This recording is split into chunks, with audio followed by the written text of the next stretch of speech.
6. Can't It's believe on it. number 7. Yeah, 6, 7. What a twat. Get this rolling. We're only starting an hour late. My I fault. won't name any names as to who. I think my timekeeping is a bit of a midlife crisis because it has. Just a crisis. It's a crisis.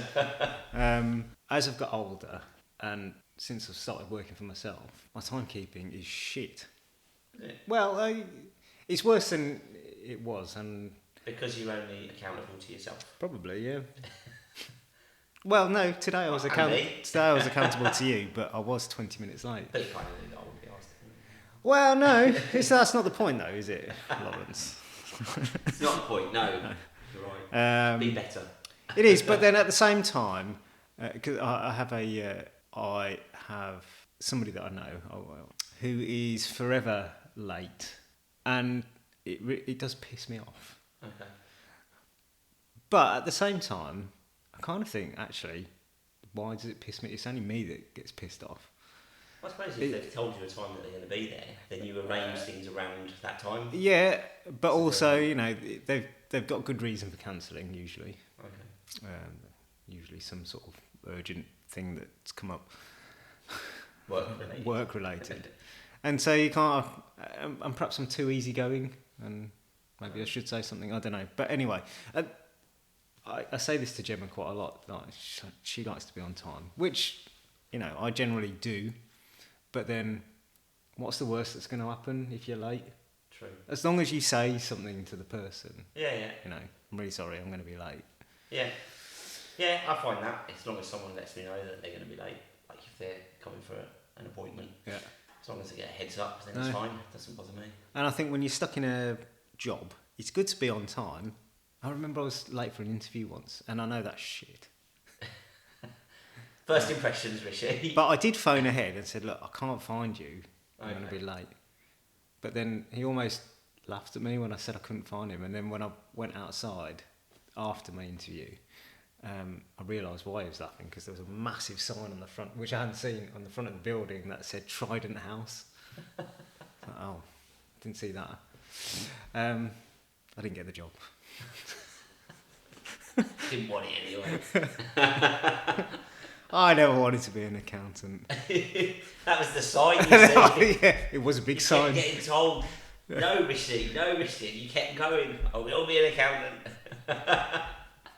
But I think when you're in when you're in that environment, a 9-to-5 environment, and you have to be on time, you are almost, it's ingrained in you. And then when you realise you actually don't have to be on time, it's quite liberating, I think. Yeah.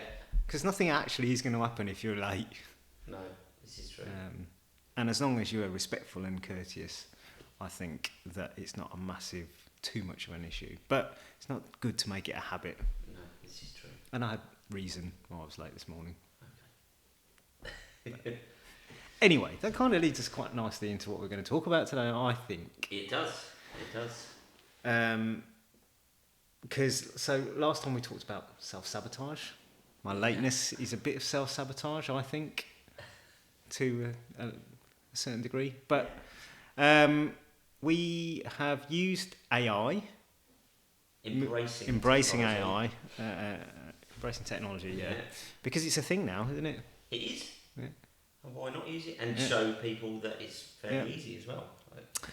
And so we used AI to come up so we had a topic that we were going to talk about today. In fact, I used AI to come up with a bit of a topic, or help brainstorm the topics around what we were going to talk about today. And it very cleverly came up with some ideas. And I've used it for idea forming before. Yeah. I think it's quite helpful for that sort of stuff. And then it actually took the script from what we talked about last time on the self-sabotage episode, and came up with an outline for what we could talk about today. And it probably, if I wanted to, I was quite happy with what it came up with, to be fair. Yeah. It came up with some questions that actually made me think about my own life. But that's why we do this podcast. We are in our midlife crisis. And so the topic really for today is, leading on from the self-sabotage, is a question about who am I, or who are you, Lawrence, now, and whether it's a bit of an identity crisis or the self-sabotage is an identity issue, and how do you let go of the old you, or are you struggling to let go of the old you? I'm definitely struggling. I'm not. Well, some parts and other parts not so much. Yeah. So, I have very happily let go of the idea of being in a corporate world, which when I first started with Michael Page actually seemed quite nice when I went in on the sort of graduate scheme and progressed within the business in the first couple of years and saw the progression onwards in terms of like opportunities to become a bigwig, director, regional director, those sort of things in the business. And I know that some of the people that I was there with have continued on that path and have had success. But for me now, looking again in terms of one of the things that AI has come up with is, what did success look like for you then compared to what success looks like for you now? And success then, when I became involved in that, was like, right, I'm just going to work my way up the ladder, going to get to a stage where I'm on a big fat salary, I can have the nice cars, the big house and all of that. Compared to now, that is almost the opposite of what I would consider success. Other than potentially the financial side of what those opportunities would offer. But that amount of time and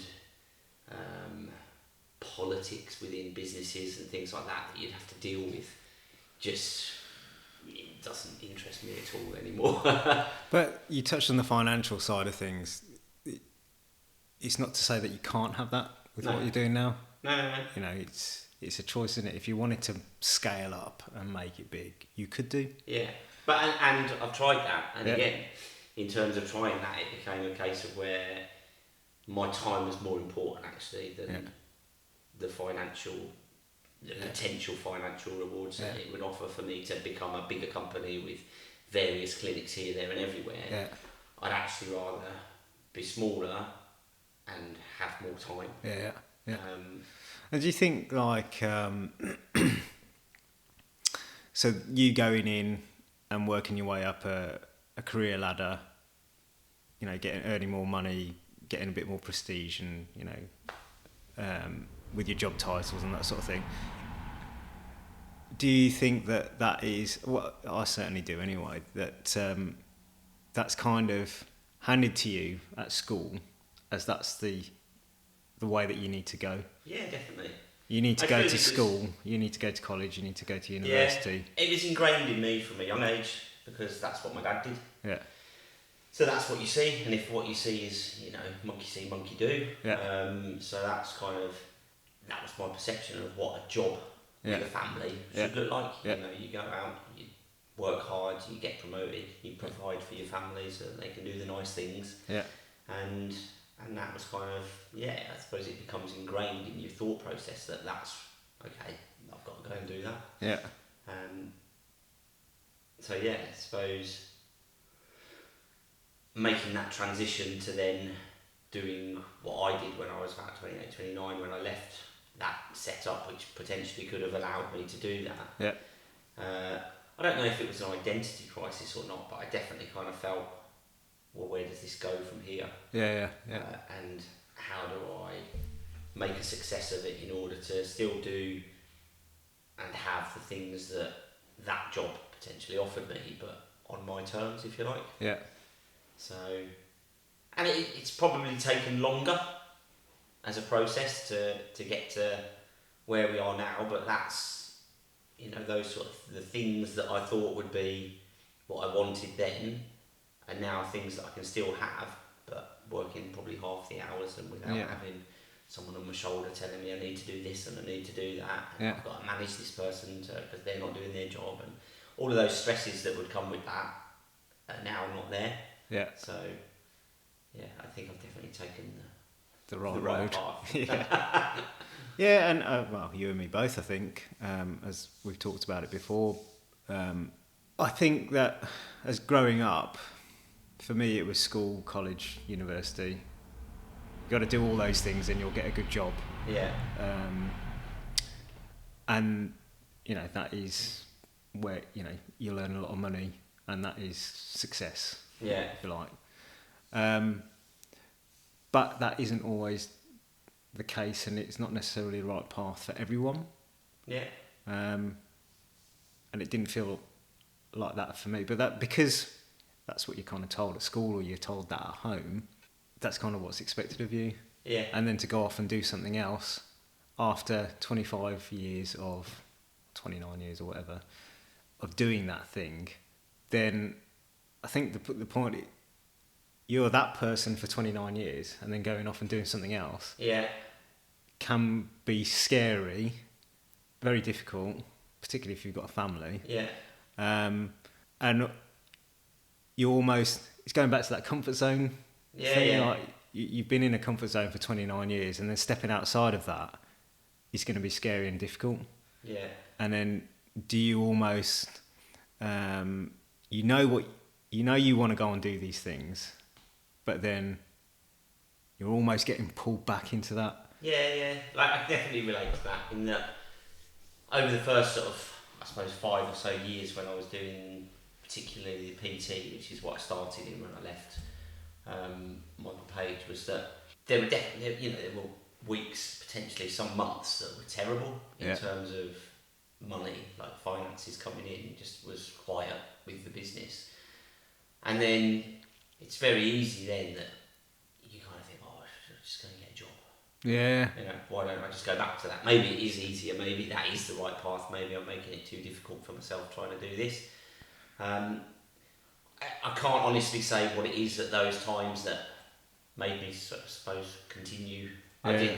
I did actually, even though I was working for myself, actually, I can admit this, when I was working for myself and it did start to get a little bit touch and go finances wise, I then did take some jobs, but I made sure that those jobs still allowed me to work on my business. Yeah. So they were only like little part-time jobs. So I went and worked for Network Rail, where I did, I think it was 2 or 3 mornings a week. But it was super early in the morning, like I was there from, I think it's like 5:30, 6 o'clock or something ridiculous. And that's early for me. And I'd do like 3 or 4 hours there, but then I could go and do some PT, or and then on a Saturday I started teaching swimming at the Snowdome as well. Okay. But again, Saturdays tended to be quiet for me in the morning, so I was like, well, at least I can earn some money on those days and then just do the rest around that. So there was that pull back, even though I'd sort of made the leap of faith, if you like, to go and be self-employed and do things. It was still always kind of going, well, when you get into that situation, do this. Yeah. But so I suppose in that respect I used it to my advantage to be able to continue with what I actually knew, the path that I wanted to take, but in order to finance me to be able to do that without having to go, throw the towel in and just go back to doing a full-time job, I suppose. Because it's almost going back into your sort of comfort zone, knowing that you can earn money. It's almost a bit of self-protection for you and your family. Yeah. Because it is dangerous going out there on your own. Well, not dangerous, but it's risky. Sorry, is probably like going out there and doing it for yourself.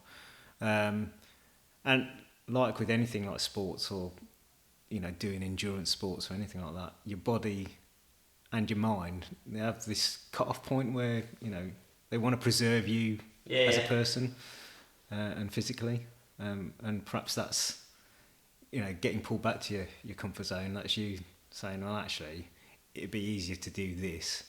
We can earn money. Yeah, definitely. And so what do you know? What kind of kept you on the path then?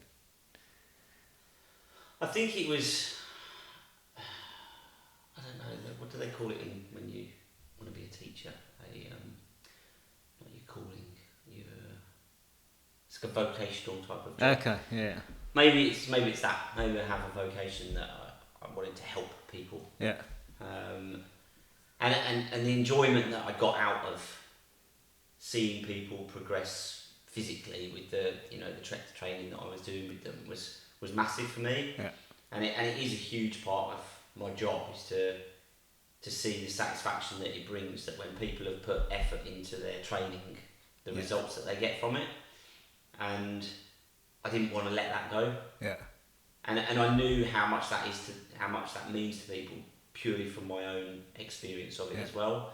And so I suppose it's a thing where I just want people to feel good. Yeah. And that translates now to the sports massage and the therapy business there, is that I know if someone can come in here into my clinic and walk out feeling better than when they came in, then I've done my job, because I've helped someone basically. Yeah. And I was helping people obviously with recruitment, getting people jobs and helping companies recruit and things like that, but it didn't have that same personal touch, because it's a job. It's not I don't know how to describe it really, but it's not that same gratification that you get from something that you've physically done. Yeah, I think that was what made me continue, was that I didn't want to give up on that. And I suppose it made me feel good as well to be helping people. So it's like a double win. Yeah. I'm helping people and they feel better, and I feel better about doing it as well. So, and I felt that I gave much more of me, or give much more of me to the job that I do now than I did with recruitment. Recruitment was all processes. It wasn't personable really. Yeah. So I think that's probably the main thing. Plus, I had, it's going to sound a bit cliche, but I had a vision of the future as well. And that's kind of almost like where we are now. Things are, the business is successful. I'm going on the holidays. And, we're sort of in a more comfortable place. Yeah. But I also have the time to still do things on my own terms. Yeah. Do a podcast. Yeah. Go to the gym and run my own calendar. And that was probably one of the things that really that I didn't enjoy about working in an office environment, was you've got to run to time.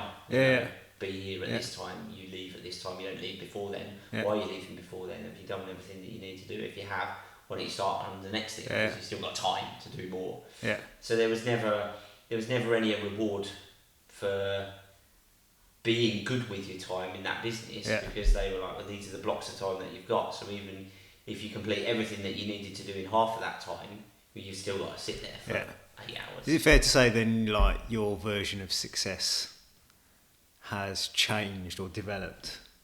Oh yeah, since your mid-20s or I think early 30s. The change in my vision of success, I suppose, is that work-life balance. Yeah. It probably hasn't changed that much in terms of how I foresee what the finances of success can do for me. Yeah. So the finances of success, and we've talked about this, for me, is now really, I don't want for anything, like I don't want a new car. I don't need a new car. I don't want a bigger house. I've kind of got to that, like the house we've got is perfect, it's brilliant. I don't need a bigger house. I don't need new bikes, new cars, etc., etc. I just want the time and finance to be able to go and have holidays, really. That's the big thing for me, is that time to spend with the family and let them. And again, it probably comes back to the experiences that I had as a kid and how much I loved going on holidays, particularly ski holidays, as we've talked about. And so to have been able to do that for my kids and see how much enjoyment and pleasure they've got out of it, that was always a goal for me. It's like, that's success, is when I can do that for my kids. I've ticked that box, basically. So that, in that respect, some elements have changed and some haven't. Yeah. So that's, I suppose it's how you get there. So I still wanted to get there, but how I got there in terms of the success has changed. So success doesn't necessarily mean now that I'd have to be a regional director in a recruitment company for Michael Page, or any other business, for example. Now success is that my business, which I've developed, and it's that personal thing as well, that it's all come from me, is now successful and allows me still to do those things that I wanted to do. So a few weeks ago, couple of episodes ago, we talked about like goals and overarching goals, and it sounds to me like you've always had the vision of, you know, being able to go on holidays and treating your kids like you were when you were growing up. Yeah. But the journey to get to that is taking a different path to what you started on in employment is now self-employment. Yeah.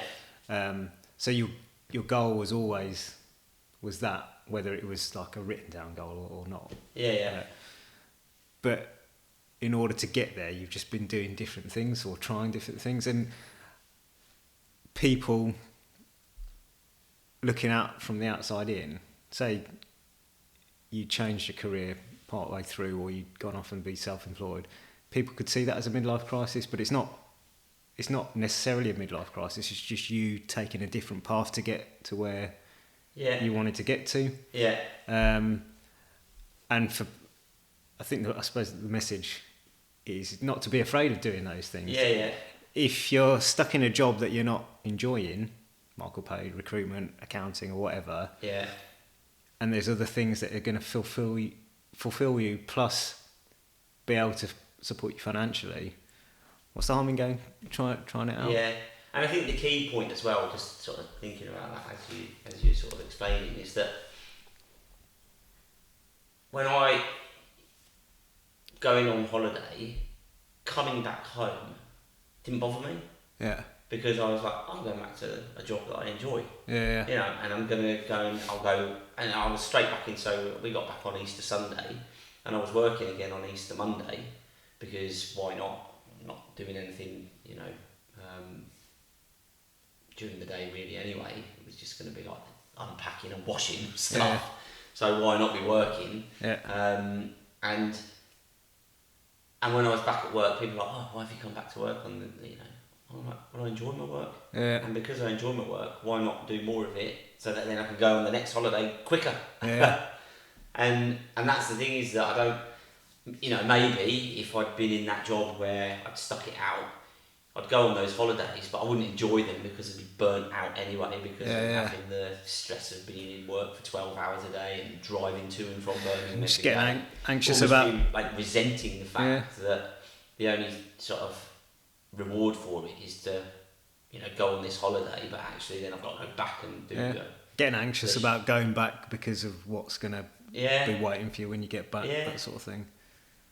So and you know, there's definitely been times where again, when the business wasn't as, you know, it was in its early stages, so it just wasn't as successful as it is now, then, you know, if I had to be like away on holiday and things like that, then there was that worry. It was actually like, oh, I'm not making money while I'm on holiday. Yeah. So there were still elements of, but different, I suppose, in terms of how that affected me, but I definitely prefer this way to what was before. Do you think that, like, say you decide to take the leap of faith and go off and do something else, so this is, I'm talking from my own experience here, from when I stopped working in employment as an accountant to then go off and do my own thing as an accountant. Yeah. Do you think that when you take that leap, that there's almost this crisis of, not identity, because for me I was doing the same thing. Yeah. You did totally different things.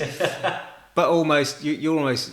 But almost, my true identity was always... the sports. To be sports, to do something. So I was almost like away from myself when I was in an office, in a suit.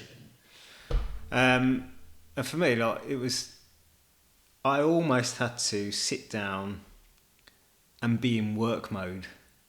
It took, I would say it took me a good 18 months to get it out of my head that I didn't actually need to work 9 to 5. Right. But because I've been doing it for such a long time, 20 odd years, I need to be at my desk at 9 or whatever, before 9. Then I can't clock off until 5:15 or whatever. That you'd be institutionalised. Well, I think this is it, right? Because I had to go to school, I had to go to college, I had to go to university, and then I had to go and get a job. And that is your identity. Then when you're in a job, you need to work 9 to 5. And then when you step away from it and then realise that you don't have to do it, for me, it took such a long time. And even now, no, actually, no, I certainly don't think that now. But you realise that I think you also realise that there's so many more hours in the day that you can capitalise on. Yeah. You don't have to squeeze it into 9 to 5. And so I think somebody looking from the outside in on my life is like, well, you hardly do anything. But they don't see me getting up at 5 o'clock in the morning baking 25 loaves of bread. Yeah. You don't have, and this is what's been great about flexible working and working from home and all that sort of thing, I think, that it opens up so many more hours in the day to be either productive or to take your downtime at different times of the day. I would say I work harder now than I did when I was working. It's just spread out over 15 more hours. Yeah. And the work that I'm doing now, not the accounting work, like the baking, it's throughout the day, and I'm doing things that most of the time I'm enjoying it. Yeah. Sometimes it's laborious. Yeah, I often think that when I go to the gym every day and I'm in there at sort of 11 o'clock and I don't leave until 1:30, 2 o'clock. The staff must be like, what does this guy do? Yeah. He's just in the gym every day. Like he's got hours to spare. Yeah. And then he goes home. Somebody asked me if I was retired the other day. You won. Yeah. Financially, I wish I was, but it was when I went around to watch the cycling event. He said, "Oh, so what do you do? Are you retired?" Just because I bake bread in the morning and I come around and do. No, I do what I like when I like. Yeah, and that's it. I don't mind. Like some people would say, I'd hate to be working at 8 o'clock in the evening, but I'd much rather that, because I know that at that time I've already done all the things that I want to do in the day. Yeah. I've been to the gym. I've had my, or I can train. Obviously, when the weather gets better, I'll be out on my bike. Yeah. You heard that here first. You might need to charge it up first. Right, it's charged. And you can enjoy the daytime. Yeah. Which I certainly become much more of a person who wants to do stuff like in the day now, just because I have those hours. Whereas before, like you say, you're conditioned, like you've either got to train before work or after work. Yeah. They're your only options. Whereas now, I can do it before work, I can do it in work, I can do it after work, I can just pick and choose where it goes. And then you just find what works best for you. Yeah. And so for me, I've found that it works best for me to do it in that middle part of the day, because in the mornings I'm useless, as you'll know.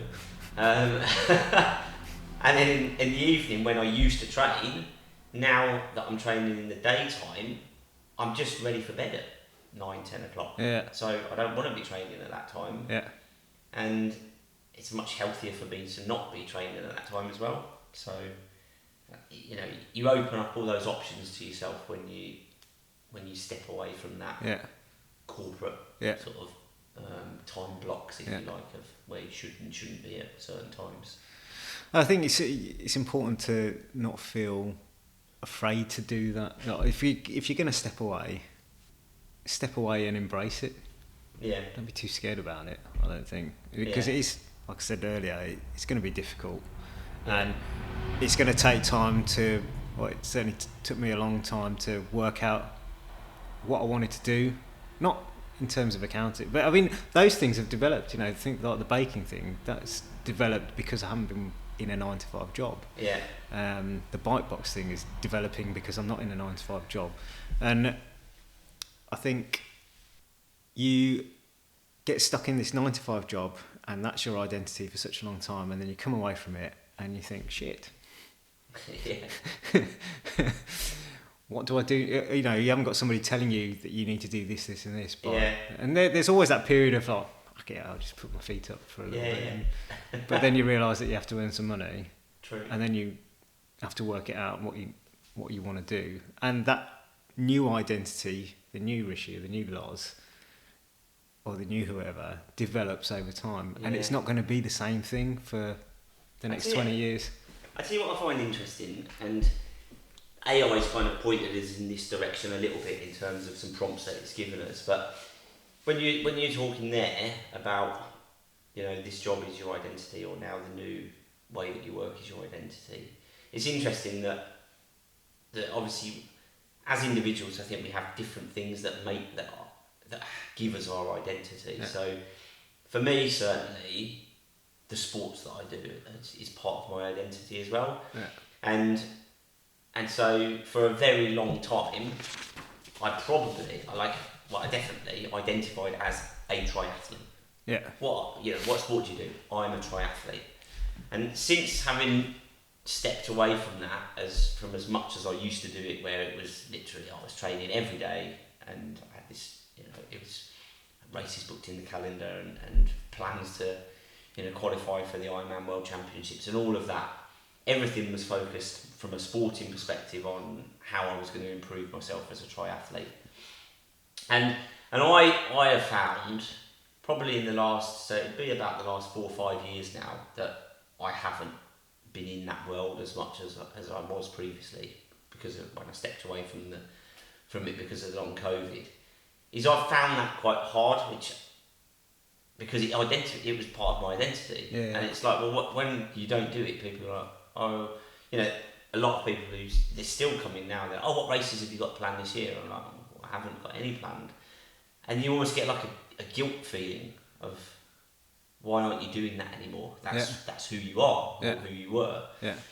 And so it's probably explains on a subconscious level why I then went back to hockey. Because I used to be that before I was a triathlete. So I'm going back to be and have an identity that, you know, sort of I was happy with, if you like. I was, you know, I liked being a hockey player and being part of the team and all of that. And because I couldn't be a triathlete and do that, I'll go back to the hockey and I like skiing as well, like the ski racing, which I started to do now. And so I've kind of found things to do, and a bit like you would have to if you changed career, you find things that are going to, you know, you work your way around it to make it successful. Yeah. And I think that works both in your personal life and in your business life. You know, the bike box thing that you do as well, that's an extra thing that is relevant for you to do because you saw a little niche in the market. You're like, okay, well, I needed to hire a bike box and I would have had to go here, there and everywhere to get one. Yeah. Why don't I do it myself? Yeah. And little things like that, you know, is essentially how my business developed in terms of becoming from the PT to then triathlon coaching, because I was doing triathlon, so why not be a coach? And then the sports therapy and the strength and conditioning side of things. So things evolve around you. Yeah. Anyway, so if you make that decision to go and do something, as long as you haven't got your eyes closed and you blinker to anything else, opportunities will come along, I think, and you've just got to be open to those. And do you think it's like one of the things that have come up on AI that Claude, it's got a name, Claude, yeah, is that this new identity, it just hasn't got a name yet. You know, it's not 9 to 5 Loz, it's not 9 to 5 Rishi, it's not accountant Rishi. It's not got a name yet, but because it isn't quite fully formed, and I definitely think that is kind of certainly where I am. Yeah. It's not that I don't know what I want to do. I'm just trying lots of different things. Yeah. I know I like cooking. I know I like cycling. I know I love training and all that sort of, and I want to be around that in some way, shape or form. Yeah. I know that being an accountant was just because my dad was an accountant and that was the right thing to do at the right time. Yeah. But now, as we've reached midlife, wherever that is, it's not right for me anymore, I don't think. And, you know, it's not even that I'm lucky in the sense that, you know, financially or whatever, but I think I would have got to this stage at some point or other, because I was never 100% happy being an accountant. I did it because the money was good. I think the difference is that we've recognised it, and I think a lot of people don't. Or they're not. They recognise it, but they won't admit it to themselves. It's almost like a conscious battle between. Oh, I don't want to do it, but I still have to do it. So I'll continue doing it because that's who I am. And I think that's, you know, maybe with this podcast, what we're trying to achieve is to allow people to be open to that decision, I suppose. Rather than to think that it's closed off and that they shouldn't do it, and hopefully we're examples of how it can become a success. I think so. You know, without, or even when you've got those worries. You know, I have those worries certainly. But if you're passionate enough about something and you want that change enough, that if you go to your job every Monday and you think, "Fuck this, I don't want to be here," then if you do something else, you're pretty likely to make it work. Because your want to get out of the situation that you're in already is enough of a driver for you to make a success of what you want to do. And and also, it's not. I think it's not that you need to then get tied into whatever you're doing next.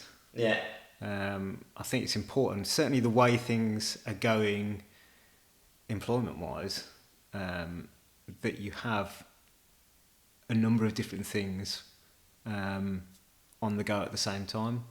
Not necessarily, you know, AI, as good as it is dangerous, because I think a lot of people will find themselves at some stage out of a job. And we need to start thinking about protecting ourselves a little bit against that. And the one thing that I'm doing is trying lots of different things. And also understanding it, and how can it be used in all, you know, these different. Because the number of people that I speak to that have got no idea about AI, me included. Well, we're very novice. We are. But I would say I'd say I use it more than most people. I mean, I don't have that. I don't have the need for it as much at the moment, but I'm definitely I'm gonna get Lucy when she starts working for me to be using it more, certainly for some of the ideas that I've got that I just haven't got the time to do. But I definitely see it certainly as a massive tool for me in terms of advancement for things that I can look at doing. And I would say I'm also in a fortunate position that it's unlikely in the short term that AI is going to take my job from me.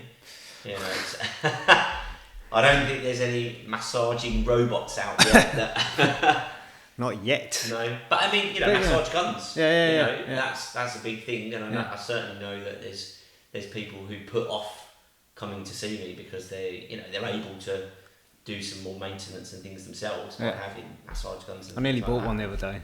Did you? Sorry to say.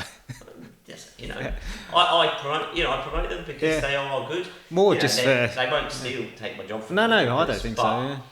If you're an athlete and you're training and you just get a little niggle or something, that you know that can help get rid of it overnight, kind of thing, then by all means. I don't think it's a bad thing. No, I think it's just more a recovery thing because I like foam rolling, but I just can't be arsed sometimes. I'd just rather sit there and just in front of the telly.